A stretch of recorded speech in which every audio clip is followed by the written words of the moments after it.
আসসালামু আলাইকুম। এখানে আমি 3টি বাক্য লিখে রেখেছি এবং লক্ষ্য করলে দেখবেন 3টি বাক্যই কিন্তু ইট ইজ টাইম দিয়ে শুরু হয়েছে, কিন্তু পরবর্তীতে স্ট্রাকচার কিন্তু আলাদা। যদি লক্ষ্য করেন এই বাক্যগুলো কিন্তু it is time, it is high time, এই বাক্যগুলো দিয়ে কিন্তু পরীক্ষাতে একটি না একটি কোশ্চেন আসবেই এবং সচরাচর এগুলো আসে। তো যদি ইট ইজ টাইম বাক্যের শুরুতে থাকে তাহলে তারপরে যদি ফর থাকে তাহলে অবশ্যই এরপরে একটি অবজেক্ট হবে, এরপরে একটি পার্সোনাল অবজেক্ট হবে। অবশ্যই যদি ফর থাকে তাহলে একটি পার্সোনাল অবজেক্ট হবে, তারপরে টু, তারপরে ভার্বের বেস ফর্ম। অর্থাৎ ইট ইজ হাই টাইমের পরে কি থাকবে, একটি ফর থাকলে তারপরে অবশ্যই পার্সোনাল অবজেক্ট হবে। পার্সোনাল অবজেক্টটি বসে গিয়েছে এখানে, তাহলে দাঁড়াবে it is high time, it is high time, it is high time, এরপরে হবে ফর, তারপরে personal object, personal object plus to plus এখানে ভার্বের 1 নম্বর ফর্ম অর্থাৎ বেস ফর্ম।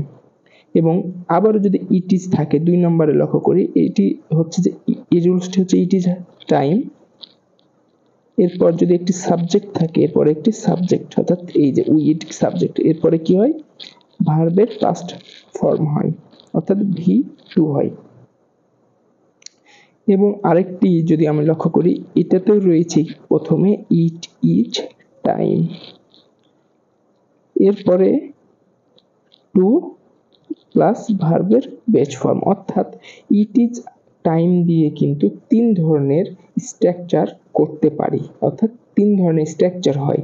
প্রশ্নে এই এটির পরে এই জায়গাটা ফাঁকা থাকতে পারে, আমাকে এখানে একটি কিছু বসাতে হতে পারে, বা আসের পরে এই জায়গাটা ফাঁকা থাকতে পারে, বা এইখানে এই জায়গাটা ফাঁকা থাকতে পারে। অর্থাৎ যে জায়গাটা ফাঁকা থাকবে আমাকে তখন বুঝে নিতে হবে কোন রুলস এর মধ্যে এটি পড়ছে, তারপর আমাকে উত্তর করতে হবে। যদি ইট ইজ টাইমের পরে একটি সাবজেক্ট থাকে তাহলে আমাকে কিন্তু এই রুলসটি আর খাটবে না। সাবজেক্ট থাকলে আমরা বুঝবো যে ভার্বের কি হবে, 2 নম্বর ফর্ম হবে। আবার যদি এখানে টু থাকে তাহলে বুঝতে হবে যে ভার্বের বেস ফর্ম হবে।